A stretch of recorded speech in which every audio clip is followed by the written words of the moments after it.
Presten atención porque hoy estrenamos nueva sección en Para Todos Lados. Ya nadie duda, ¿no?, de la importancia de la comunicación en las relaciones humanas, pero nosotros nos queremos centrar básicamente en la comunicación no verbal, en el lenguaje no verbal. Cómo nos miramos, qué significa el movimiento de manos y brazos, cómo nos expresamos con los gestos.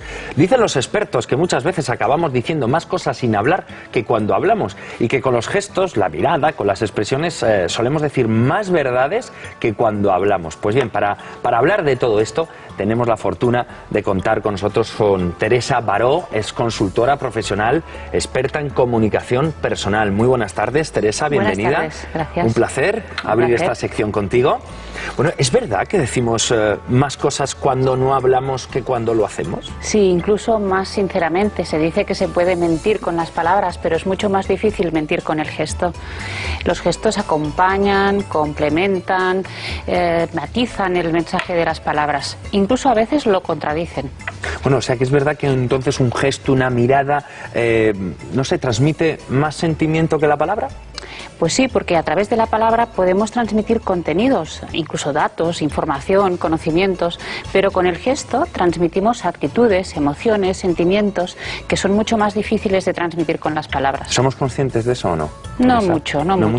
Sobre todo porque no nos han enseñado esta gramática del lenguaje no verbal. En la escuela nos enseñan la gramática del lenguaje verbal, de las palabras, cómo se ordenan, cuál es la forma correcta, cómo argumentar, cómo construir un discurso.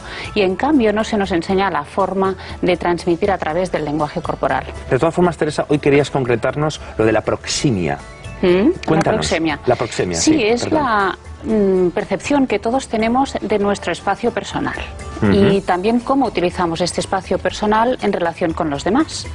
Por ejemplo, ahora tú y yo estamos en una distancia de dos personas conocidas, pero en un ámbito profesional. En cambio, si me voy acercando...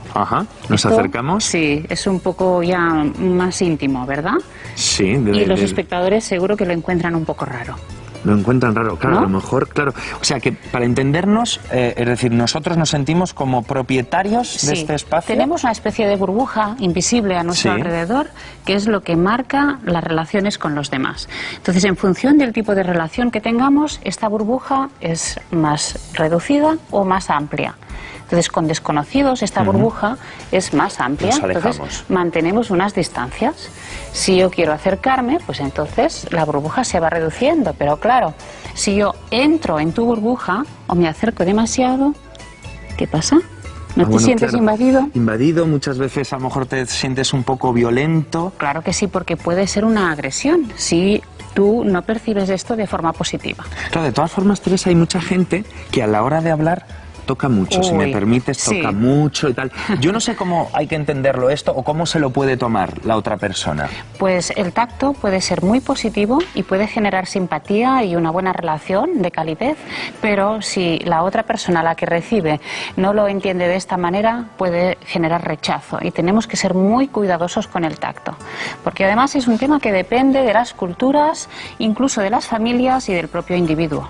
Bueno, o sea que, pero claro, ¿dónde está el límite? ¿Cuándo sabemos que, oye, inconscientemente tú coges el brazo, el hombro y bueno, supongo que lo notaremos en la mirada de la otra persona, ¿no? Sí, si somos observadores veremos cómo se tira un poco para atrás o empieza a ponerse más serio porque no quiere invitarte a que vuelvas a tocarle. Bueno, claro. Es que esto muchas veces de las distancias, hay que esperar a que te lo marque la otra persona. Tenemos que ser observadores, sobre todo, ver cómo reaccionan los demás y cómo se comportan, y en función de esto nosotros adaptarnos. Pero fíjate que el tema de la distancia en nuestra cultura, en la cultura occidental y sobre todo mediterránea, tiene unas pautas muy fáciles. La forma para tratar a un desconocido, por ejemplo, es la extensión del brazo. Eso es un desconocido. Un desconocido o una relación, por ejemplo, en una tienda, con el dependiente o con un profesional. En cambio, si estamos a esta distancia, a la distancia del codo, ya estamos en una relación íntima.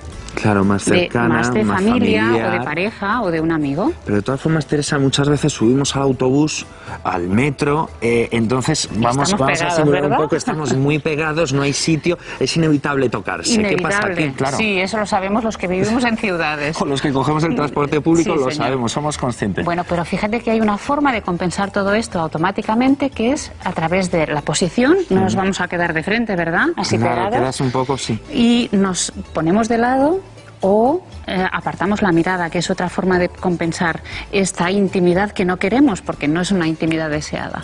Entonces, si apartamos la mirada, es como decir, bueno, yo no tengo más remedio que estar así, pegado a tu cuerpo, pero no quiero tener nada contigo. Claro, claro, o sea, son esas situaciones violentas que muchas veces se producen y hay que llevarlas de la mejor manera posible. Claro, claro, porque tenemos que ser educados también, ¿verdad? Claro, Y claro. no hay más remedio. Claro, es que no queda otra, no queda otra. De todas formas, se dice, Teresa, que los latinos, ¿no? Necesitamos menos espacio que, por ejemplo, los nórdicos. ¿Es así? Cierto, sí, sí. Las distancias son más cortas entre los latinos normalmente y por eso también nos tocamos más, igual que gesticulamos más. Claro. Hay algunas culturas que mantienen más distancias, por ejemplo, los japoneses. ¿Todavía más que los nórdicos? Sí, y no se tocan apenas. Su forma de saludar no es con apretón de manos, sino que te hacen una reverencia. Pero yo creo que de todas formas, en esto de la comunicación no verbal, el tocarse creo que es fundamental. Yo no sé si, claro, lo comento yo desde el punto de vista latino o soy una persona que me gusta mucho apretar, ¿no? A lo mejor es un defecto, no lo sé. Teresa. Si es en el momento oportuno y en la situación que lo requiere, sí. Por ejemplo, cuando queremos consolar a alguien, lo tocamos, incluso lo abrazamos. Cuando queremos darle ánimos también. Yo te puedo dar una palmadita o quiero felicitarte. Hay situaciones en que el tacto da transmite unas emociones positivas y puede ayudar a la relación. En cambio, cuando yo te estoy tocando para mantener tu atención, te estoy hablando y te voy tocando, ¿verdad que molesta más? Ya es y tú te vas incordio. apartando. Claro, Sí. más que Exactamente. darte calor, lo que te estoy dando es Sí, sí. la barrila, ¿no? Si me permiten Claro, ya la es expresión. para llamarte la atención constantemente y eso sí es desagradable. Pero siempre se ha hablado, por ejemplo, Teresa, con los niños, la importancia de abrazarles, de tocarles, Eso de que sí. sienten ese calor familiar. Claro, transmitir cariño, pero aquí ya estamos en otra dimensión, ya no estamos en el ámbito social, sino que estamos en familia, en la intimidad. Claro, lo que ocurre que siempre hablamos de esa distancia que nosotros mismos tenemos que estar atentos, alerta de la otra persona, del interlocutor, para saber dónde están los límites. Y tiene que ser la otra persona la que nos dé, digámoslo así, esa confianza para acercarnos.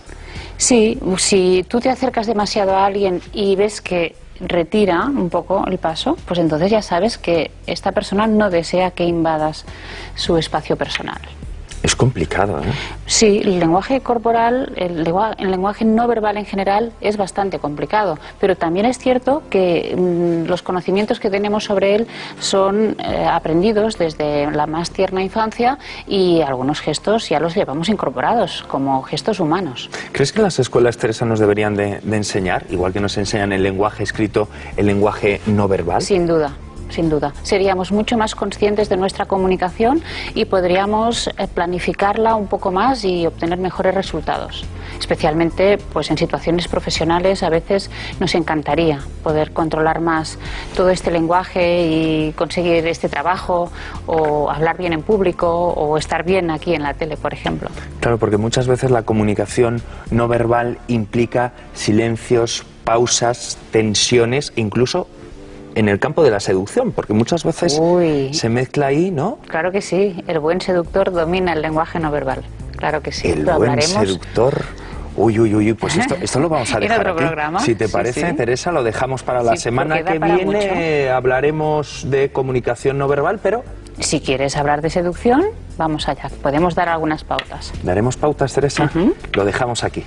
El buen seductor maneja los tiempos y los silencios. Bueno, pues muchas gracias, Teresa. Muchas gracias. Un verdadero placer. Bueno, y nos